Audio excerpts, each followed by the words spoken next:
Bismillahirrahmanirrahim. Assalamualaikum warahmatullahi wabarakatuh. Hai guys, terima kasih sudah klik video dan link Spotify ini. So welcome back to Rise Forecast, Sharing, Inspiring, and Living.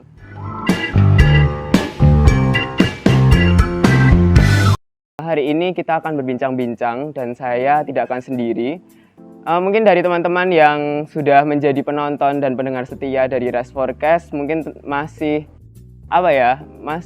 mengira-ngira saya ini siapa gitu, karena istilah Jawa ini tuh lagi jedul gitu ya.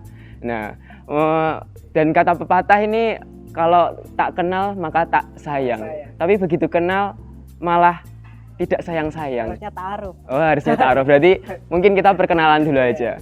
Oke, teman-teman, perkenalkan, nama saya Muhammad Ahsan Hidayat. Saya dari program studi Pendidikan Agama Islam, dan saya di sini nggak sendirian nih, saya ditemani oleh Mas Sukmadi.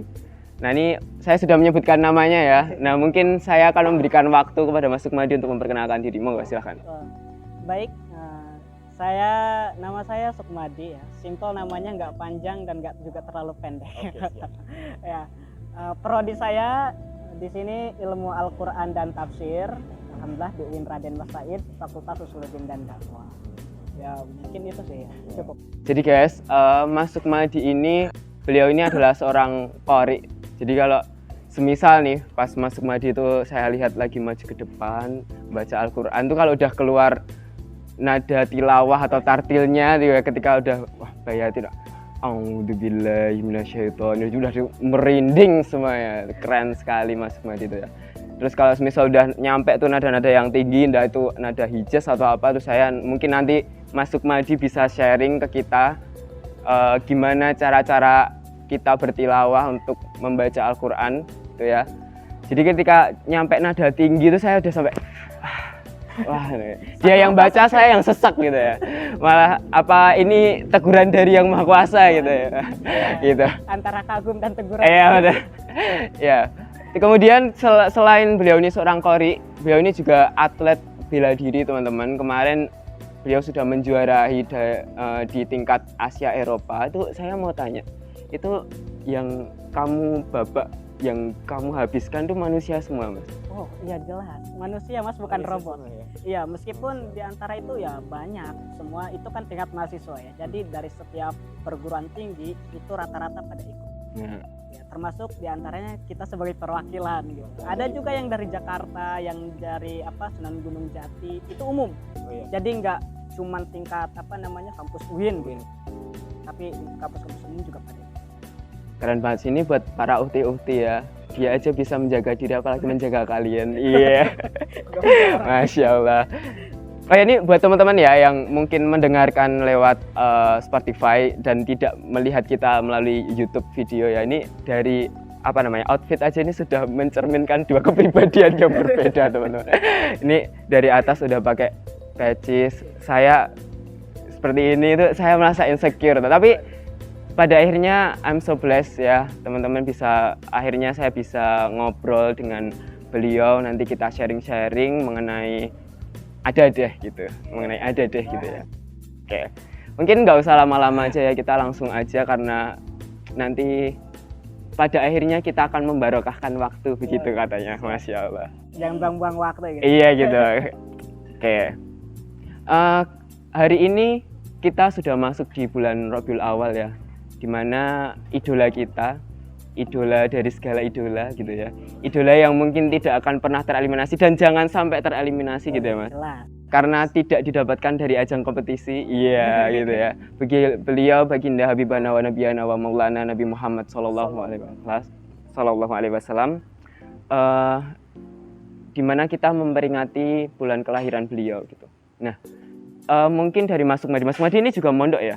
Oh, insya Allah, iya. Masya Allah. Nah, bagaimana Mas Sukmadi itu memaknai Maulid ini itu seperti apa sih? Oh, jadi begini ya. Sebetulnya kalau ditanya apa sih makna Maulid gitu kan ya. Kalau dari makna Maulid itu banyak. Karena ketika kita melakukan sesuatu, apalagi Maulid, sesuatu yang baik, itu justru menjadi makna tersendiri, bukan hanya mendekatkan diri kepada Allah saja. Tapi itu adalah sebuah bentuk bahwa kita itu sangat senang sangat gembira atas kelahirannya Nabi Muhammad SAW. Makanya kalau ada orang-orang yang mungkin tanda kutip ada yang nggak suka, ada yang lain, ya berarti bisa apa namanya, ya bisa dikatakan oh berarti menolak kelahiran Nabi dong gitu ya. Aduh. Yeah. Jadi kan begitu. Karena itu hal-hal yang biasa kita dengar dalam Iya. kehidupan sehari dan kita jumpai itu gitu ya. Iya, karena makna Maulid sendiri itu kan bukan apa namanya, bukan hanya selintas budaya ya kalau di sini. Tapi itu ada makna tersendiri karena di dalam Maulid itu tidak hanya sekedar sholawatan atau tidak hanya sekedar ceramah, tapi kan ada makna-makna lain, termasuknya kita bermunajat, doa. Yang kadang apa namanya maknanya itu orang-orang yang dulu jarang apa namanya kayak dengerin ceramah atau jarang-jarang bersolawat, tapi karena adanya Maulid setidaknya tahun sekali ada gitu ya. Pada akhirnya ada. Ya, masuk. Jadi begini, kadang ada problematika ya yang saat ini dihadapi gitu ya, kan banyak orang-orang yang menganggap itu bid'ah gitu. Iya, ada. Wah, itu kayaknya salah deh gitu. Atau terserah kamu mau ikut, boleh. Apa yang nggak ikut juga boleh, karena nggak ada yang mewajibkan, nggak ada yang mengharamkan. Karena gini, kalau dari justru kenapa adanya maulid, adanya tahlilan, adanya perjanjian atau sholawatan, itu adalah bentuk sebuah respon masyarakat terhadap agama. Misal begini, dulu ketika apa namanya pengkodifikasian Al-Quran misalnya, itu kan Al-Quran dibukukan tuh berarti bid'ah tuh. Iya. Karena nggak ada perintah. Nggak ada perintah dari. Iya, itu kan bentuk respon. Ketika Sayyidina Umar melihat ketika pada perang Yamamah banyaknya para sahabat yang gugur, jadi lantas di pikirannya untuk bisa mengkodifikasikan Al-Quran. Termasuk hadis-hadis Nabi. Kan Nabi melarang untuk membukukan apalagi menulis apa yang dia ucapkan. Tapi Umar bin Abdul Aziz itu kan membukukan hadis-hadis, tapi itu untuk kemaslahan umat. Termasuk bacaan-bacaan Al-Quran, dialek-dialek Al-Quran, ada pembacaannya yang berbeda, ya termasuk di ilmu qiraah gitu. Itu kan bentuk perkembangan. Betul. Ya gitu. Jadi datang Islam ke Nusantara justru melihat perkembangan budaya, justru di situ kita melihat kreatifnya ulama-ulama dulu itu menyebarkan Al-Quran. Agama Islam itu sendiri gitu ya. Jadi di sini kita lihat bahwa budaya dengan ajaran agama Islam tidak bermusuhan atau tidak menghilangkan satu sama lain kan. Budaya muncul naik gitu kan, tapi Islam juga tidak dihilangkan atau syariat tidak dibuang gitu. Maka Maulid ini adalah suatu bukti bahwa masyarakat Indonesia responnya terlalu kuat terhadap agama Islam. Maka di sini timbul kecintaan kita sehingga menjadikan bentuk bukti, resepsi. Karena kalau kita udah cinta harus diapresiasikan. Maka di situ mulai bentuknya tuh. Karena kan ada istilah cinta itu harus butuh bukti kan. Cinta itu butuh bukti, guys. Iya, kalau kita cinta sama Nabi Muhammad cuman omdo toh. Jangan omong doang ya teman-teman. Iya. Kalau nggak ada bukti, apakah disebut itu cinta? Iya. Kan gitu kan ya. Maka di situ poin pentingnya tuh di situ bahwa mana Maulid itu justru di situ tidak hanya sekedar perayaan atau ada hal-hal positif iya. yang sebenarnya itu ada di situ gitu ya. Jadi di situ penting luar biasanya gitu. Karena nggak jarang orang-orang yang dan kita harus paham jangan membandingkan antara misalnya di Arab kok nggak ada gitu, atau di sana di Timur Tengah nggak ada tuh Maulid. Karena kondisinya itu juga berbeda gitu Iya, ya. karena justru kebudayaan yang unik itu kan di Indonesia. Iya betul. Makmurnya keragaman Islam itu kan di Indonesia. Adanya sholawat, maulid, tahlilan yang wah luar biasa lah ya. Justru itu yang harus diapresiasi kita. Nah, gimana nih semisal nih adalah akhirnya ada yang menyampaikan bahwa ini kayak semisal di sini nih ada sekaten, terus di Sumatera Barat tuh kayak ada tradisi buat ngadain pohon, terus pohonnya diganti uang, terus dikasih ke panti asuhan gitu kan, semacam asimilasi kebudayaannya di Indonesia gitu. Tapi pada akhirnya ada juga nih orang-orang yang itu nggak benar gitu. Nah ini tanggapannya kita itu harus bagaimana gitu mas? Ya, jadi kalau kita melihat perbedaan dari segi itu, jadi yang kita lihat itu bagaimana orang mengapresiasikan sebuah budaya itu tanpa menghilangkan syariat Islam. Itu yang harus kita lihat tuh. Apakah itu mempengaruhi akidah kita atau tidak gitu ya? Atau tidak. Ya, misal seperti maulid. Kalau maulid dianggap salah, itu kan justru sesuatu hal yang menurut kita kurang pas. Karena di dalamnya itu tidak ada unsur yang menghilangkan syariat Islam. Karena di dalamnya yaitu mengaji sholawat yang lain. Begitu budaya-budaya yang lain justru misal meskipun bentuk apresiasi budaya atau menuangkan cara budaya seseorang itu beda-beda. Budaya Jawa, budaya Sumatera, budaya yang lain itu beda-beda. Tapi tetap kalau misalkan isinya masih mengandung yang sama, itu tidak ada menjadi permasalahan sebetulnya.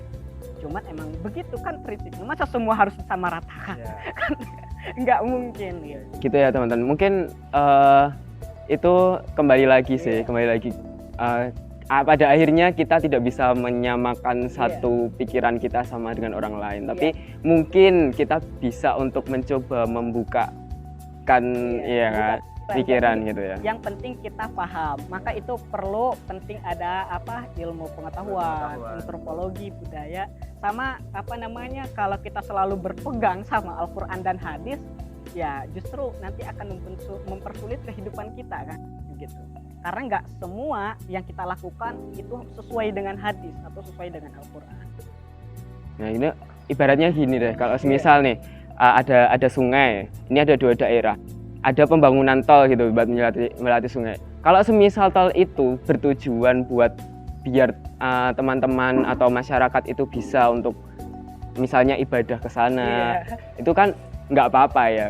Tapi kalau semisal tol itu dibangun buat dan ini narkobanya bisa saya edarkan dengan cepat gitu, nah itu kan jadi tidak boleh gitu ya. Itu teman-teman. Karena ada yang penting. Jadi hukum dalam agama Islam itu berkembang sesuai daerah atau sesuai dengan respon masyarakat masing-masing. Imam Syafi'i kan memberikan fikih misal ke kita bahwa khamr itu haram kan ya.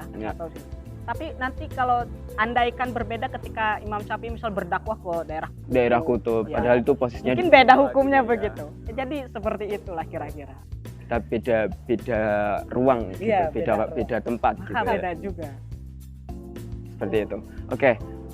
Ada nggak sih misal Mas Sukmadi ini kan dari pondok, ada nggak sih yang bisa di-share ke teman-teman kayak apa aja sih yang bisa kita lakukan, amalan apa aja yang bisa kita lakukan di bulan Maulid ini seperti itu? Kalau di bulan Maulid ya amalan ya. Kalau salah satunya sih bentuknya sih ya, salah satunya amalan yang paling saya kuat ya, sebisa mungkin di antara bulan Maulid kita minimal hadir lah, meskipun cuma satu kali. Ya, karena itu bentuk rasa cinta kita. Karena ya Nabi kan pernah berpesan kalau orang-orang yang cinta apalagi bersolawat kepada kita, ya maka insya Allah di hari esok ketika di alam gitu kan, di alam yang berbeda, di alam barzah atau di akhirat, insya Allah akan dipertemukan, ditolong ada syafaatnya. Ya minimal itu satu gitu. Di bulan ini loh ya, 1 bulan gitu kan, masa nggak bisa hadir gitu. Ya, meluangkan waktu lah seperti itu. Kalau misal ada pengajian atau datang aja. Ya minimal kalau ketika sudah hadir, yang tadinya kita malas berzikir ya bisa berzikir. Kita malas bersolawat ya kita bisa bersolawat. Betul, seperti itu teman-teman. Ya itu amalan yang paling kayaknya ya bisa dilakukan lah ya kalau 1 bulan bisa. Gitu. Yang kedua itu biasanya untuk kita keseharian biar rezeki kita lancar. Itu biasanya kita setiap subuh seperti itu membaca surat Al-Waqiah. Karena itu ada di tafsir syarahnya surat Al-Waqiah juga. Ya, karena itu asbabun nuzulnya itu ya ketika kalau nggak keliru itu sahabat Ibnu Mas'ud ketika beliau sakit ditanya oleh seorang Utsman bin Affan, ya beliau itu ditanya, "Kenapa kamu sakit?" gitu kan. Ketika ditengok sakit, wah, ditanya. Ya, ini jawabnya yang luar biasa ini Ibnu Mas'ud. "Kenapa kamu sakit?" gitu kata Utsman bin Affan. Ibnu Mas'ud cuma jawab, "Aku nggak sakit. Aku tuh sedang banyak dosa." Itu luar biasa kan ya, jawabannya itu ngena ya kan. Aku tuh nggak sakit, cuman banyak dosa aja. Makanya ada istilah kalau orang sakit katanya sedang digugurkan dosanya. Seperti itu. Makanya itu ketika mau dibawa berobat itu nggak mau. Dikasih uang pun itu sampai 9 pun nggak mau. Karena apa? Karena Ibnu Mas'ud itu sudah menjamin beliau ketika baca surat Al-Waqiah maka akan dijamin seluruh keturunannya akan dihidupi Allah Subhanahu wa taala. Jadi beliau nggak butuh harta. Maka itu di situ makanya ada istilah kalau kita baca surat Al-Waqiah itu buat lancar rezeki kayak begitu. Kayaknya itu kayak dijadikan kebiasaan. Iya, jadi kebiasaan. Maka itu cepet Juga ya. berapa menit sih buat ngabisin satu surat itu kan? Ya paling kan surat itu kan terbilang pendek. Pendek ya. Itu sih kalau di bulan sekarang, apalagi bulan Maulid ya, lagi naik-naik ke tingkat keimanan kita gitu ya, itu cocok banget lah. Ya sehabis sholat subuh diluangkan waktu sekitar 5 menit 7 menitan cukup. Seperti itu. Mungkin dari teman-teman setelah ini dari apa yang disampaikan Mas Sukmadi bisa apa ya, menjadikan teman-teman bisa menggugah gitu. Mungkin bukan teman-teman juga, saya sendiri juga seperti itu gitu ya Mas. Nah, Mas Sukmadi ini kan dari pondok. Kata dosen-dosen, kata guru-guru saya itu kalau jenengan itu ke pondok biasanya ibadahnya itu terjaga begitu. Aduh. Gitu ya. Karena benar-benar padat nih, jam segini harus ini, jam segini harus ini, kalau enggak ini nanti ada ini, dapat ini gitu ya. Iya, berarti kembali. Subuhnya jam 9. Ah. Subuhnya ya. Oke. Santri itu asli tuh, subuhnya itu pasti kodok. Oke, siap. Mas Sukmadi mungkin sebagai seorang qori bisa apa sih yang menjadikan Mas Sukmadi itu termotivasi untuk belajar mengenai Al-Quran, menjadi seorang qori, menghafal beberapa surat, mungkin sudah berapa juz? Masya Allah. Itu ya, mungkin bisa nih di sharing, atau mungkinkah ada role modelnya atau ada orang atau tokoh yang menjadi inspirasi Mas Sukmadi untuk mempelajari Al-Quran itu? Iya. Kalau aku sih motivasi tokoh ya sederhana, dari Umar bin Khattab. Umar bin Khattab. Iya, kenapa? Umar bin Khattab itu masuk Islam itu kan udah besar ya. Tampan dan berani. Iya, tampan dan berani. Beliau tuh sukanya bunuh orang kan ya. Oh. Iya, cuman ketika dengar Al-Quran itu lulus sampai masuk Islam. Iya. Makanya itu, masa aku yang udah Islam sejak awal, udah kecil, belajar Al-Quran, masa belum begitu tertarik sama Al-Quran? Kayaknya merasa berdosa banget. Saya juga merasa. Logikanya kan gitu. Iya. Umar Khattab yang sebegitu gitu, bahkan udah besar gitu. Dengar Al-Quran baru denger loh, belum baca ya. Dan itu belum ada kayak ayo masuk. Iya. Bener-bener pas mau ngebunuh, kedengeran adiknya ya membaca surah, langsung mas. Tentu hatinya, masa kita yang tiap hari baca Quran gitu kan, bahkan Islamnya sudah sejak kecil, saya belum tersentuh untuk bisa mendalami belajar Al-Quran. Itu salah satu motivasi saya. Kalau buat ditanya udah berapa juz, wah saya nggak hafal Quran sebetulnya ya maksudnya nggak 30 juz juga, tapi insya Allah ada beberapa hafalannya. Nah gitu ya, karena kenapa selain kita harus menghafal, karena kan ibaratnya begini, kalau kita lahir itu kan belum hafal Quran. Nah gitu, setidaknya kalau kita pulang atau enggak kita mati itu kita bawa hafalan. Masa enggak ada yang dibawa? Masa enggak ada yang dibawa? Meskipun ya satu surat lah ya, Al-Ikhlas kayak. Apalagi ada yang memberatkan bahwa dunia itu cuma sementara aja. Kita tuh datang sini tuh minum kok aja ya kan. Iya. Masa iya balik? Ya, masa pulang nggak bawa apa-apa kan, ya gitu. Kan? Ya begitu kan, masa waduh apa yang mau dilaporkan gitu. Ya, apa yang dilaporkan teman-teman? Ya kan 40 tahun kita ngapain aja? Iya, itu perlu dipertanyakan. Buat teman-teman sekarang sudah umur berapa ya? Monggo bisa. Bukan teman-teman saya juga seperti itu ya. Iya. Ya begitu. Oke. Jadi ya apa namanya, dan dari guru-guru saya yang ada, katanya ketika kamu mempelajari Al-Quran, apa namanya, bukan hanya sekedar kita akan diberikan rahmat saja atau akan ditinggikan derajatnya. Ini salah satu bentuk motivasi juga. Tapi di setiap langkah kehidupan itu akan menunjukkan ketenangan hidup. Gak sebegitu panik gitu. Menjalani hidup kita itu ya slow, tenang. Jadi meskipun ada masalah seberat apapun, kita seakan-akan masalah itu ringan. Ada aja yang dipermudah oleh Allah gitu ya. Ada aja. Ngalir tapi jelas ngalirnya tuh kemana tuh jelas, nggak yang ngalir tapi nggak tahu mau kemana gitu ya gitu kan. Oke. Motivasinya itu dari gurunya. Iya. Itu tadi apa namanya, itu kan dari guru saya kan begitu katanya. Insya Allah ketika setiap langkah dari sini sampai ke sana juga Allah akan tenangkan hidup kamu, nggak perlu panik.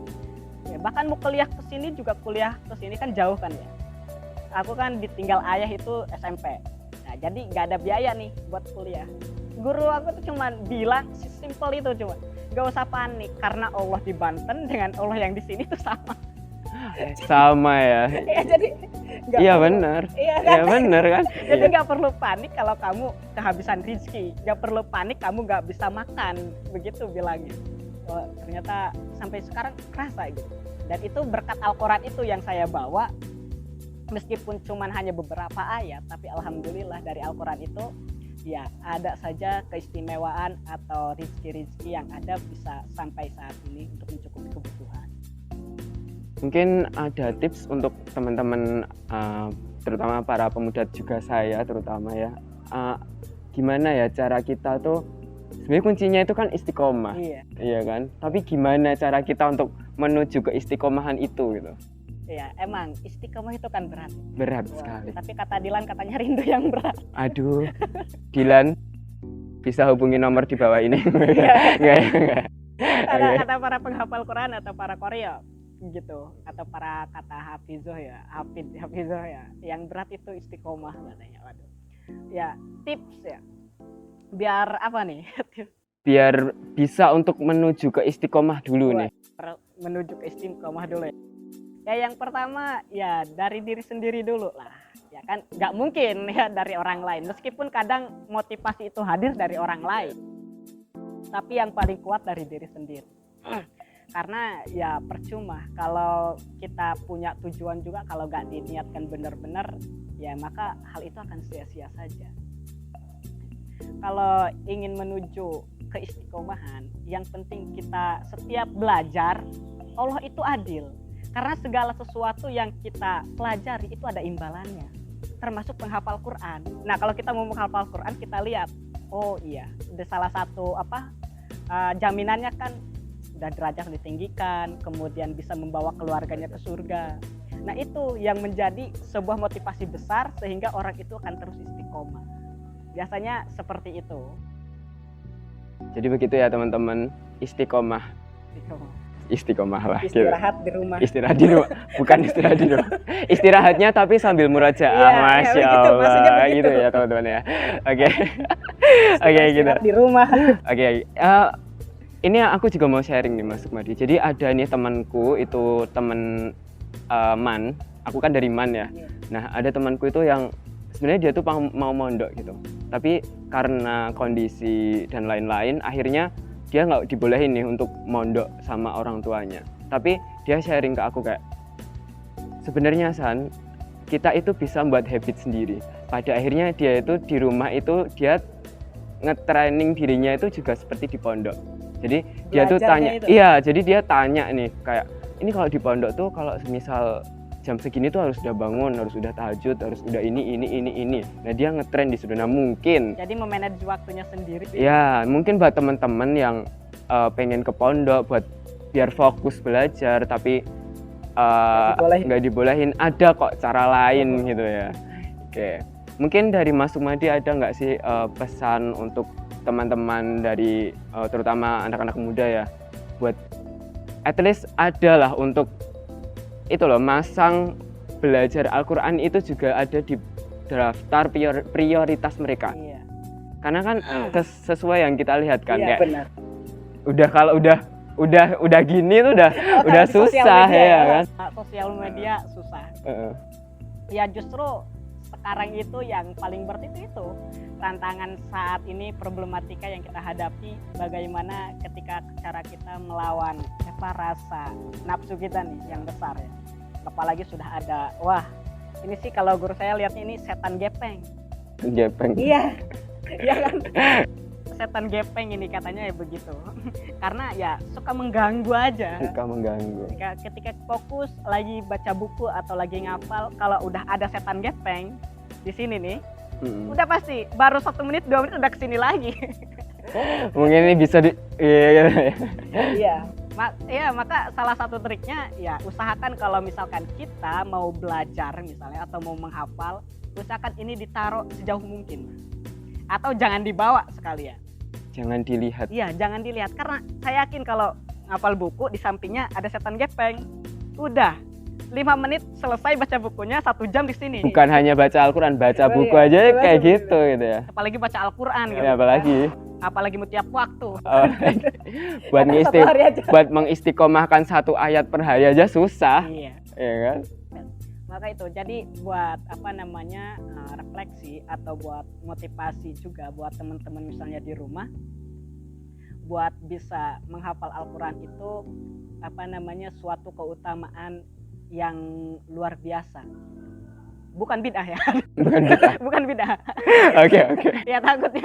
Aku tak minum sel lah. Ada yang bilang gitu lagi.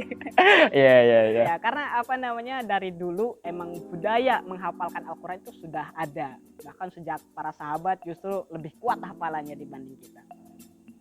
Ya begitu. Jadi motivasi terbesar buat teman-teman itu jangan pernah bosan. Karena kenapa? Kita harus sadar sebagai umat muslim, ya setidaknya meskipun banyak di antara pengajaran Al-Quran itu tidak hanya baca ya, harus mengajarkan atau menafsirkan atau berdakwah gitu ya, dan yang lainnya. Yang paling dasar itu membaca, meskipun tidak menghafal. Nah itu, jadi jangan sampai kita kecewa ketika kita misalnya sudah tidak diberikan kesempatan lagi hidup di dunia, belum sempat baca loh ya. Itu baca belum menghafal misalnya, karena ya kalau kita sudah ketagihan membaca pasti menghafal. Itu rumusnya kan begitu. Gak mungkin kita ngafal dulu. Ya yang penting kita mau membaca dulu. Itu kan hal yang mudah gitu. Iqra. Nggak tahu artinya. Ya. Atau nggak tahu makna terdalamnya gitu. Tapi nanti pada akhirnya akan menuntun ke arah situ gitu ya. Ya karena itu. Karena kalau kata para ulama, saya mendengar yang paling luar biasa itu, jangan sampai kita sebagai umat muslim melupakan sebuah kitab suci yang luar biasa. Karena kalau sekalipun kita meskipun pernah baca tidak tahu maknanya, insya Allah kita akan ketemu di di surga. Aku merinding lah. Di surga atau kita tuh nggak mau berpisah karena umat muslim itu selalu disatukan. Makanya ketika melihat orang-orang yang yang suka mungkin kita merasa belum beriman atau gitu. Kadang kita selalu ngingetin. Maka itu bentuk rasa peduli kita sebetulnya. Karena kita umat muslim itu komitmennya cuma satu. Di dunia bersama, di akhirat pun bersama. Itu yang paling kuat itu. Makanya itu tadi. Habis ini jangan dipakai buat gombalin cewek. Kita harus di dunia bersama, di akhirat. Wah. Kalau urusan cewek aja, kalau aku nggak bisa hidup tanpa kamu. Aduh, susah. Angel ya. Iya, ini sudah disediain minum, mari kita minum dulu. Terima kasih kepada nggak jadi, nggak di endorse ya. Mungkin ada yang mau berminat, nggak jadi deh. Alhamdulillahirrabbilalamin. Oke. Itu tadi ya teman-teman, bisa dijadikan diambil yang baik-baik dari obrolan kita. Mungkin dari Mas Sukmadi nih. Mas Sukmadi itu kan merantau ya. Dari mana? Dari Banten, dari Serang. Halo Serang, Banten. Halo. Sukmadi ini dari Serang. Keberanian Mas Sukmadi untuk datang ke sini menimba ilmu dari siapa? Ataukah ada orang yang memotivasi panjenengan? Sebetulnya gini ya, kesini itu emang nggak ada siapa-siapa, karena justru dari sekolah saya yang tembus ke sini itu kan baru Sukmadi gitu. Jadi belum ada, maksudnya saya kenal orang itu lulusan dari sini gitu ke Banten. Belum. Pada saat itu emang ada saya punya kenalan orang Banten juga, kebetulan satu daerah lah, beda kampung. Ternyata dia juga lulusan sini. Nah gitu, akhirnya ya direkomendasikan. Akhirnya tanya-tanya, oh iya ternyata dulu kan IAIN Surakarta gitu. Akhirnya oh ya udahlah ke situ, dan guru saya juga menyarankan seperti itu. Ya udah ke IAIN Surakarta aja. Tadinya mau Winsuka. Mau ke Jogja berarti ya? Karena di situ katanya biaya hidupnya lebih mahal. Dulu itu ke sini ke Jawa Tengah itu umur 4 SD.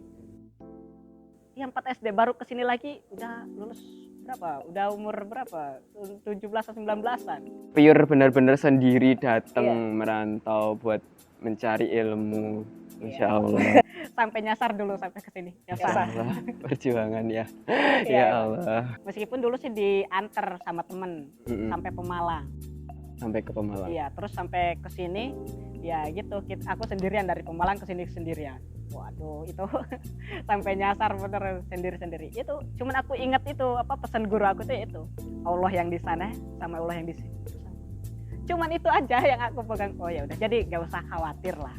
Kamu apa namanya takut ya, apa nggak makan dan yang lainnya. Dan lagian juga kalau orang Jawa ke Banten nggak ada tuh yang digebukin gitu kan. Masa aku orang Banten, orang Serang kesini ini ya. Iya, tapi alhamdulillah ya kan sampai saat ini Malah ngebukin orang. Nggak ada.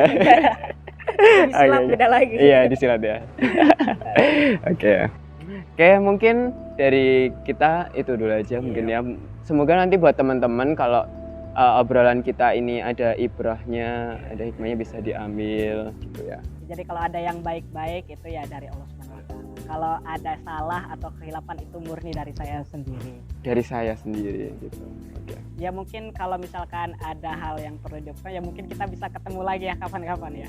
Buat yang pengen ketemu Mas Sukmadi bisa Iya. bisa Aku lihat kan nomor di tugasan bawah sama yang ini. lain ya. Oh, ya. Oke. Oke, terima kasih kepada Mas Sukmadi atas waktunya sudah meluangkan waktu jauh-jauh dari pondok ke sini ya kan. Cuma dikasih enggak jadi. Oke gitu. Oke, terima kasih kepada teman-teman yang sudah mantengin kita di episode Rise Forecast hari ini. I hope you guys enjoy this video. Jangan lupa like, comment, share, subscribe, dan nyalain lonceng notifikasinya karena kita tidak sabar untuk bertemu kalian lagi. Wassalamualaikum warahmatullahi wabarakatuh.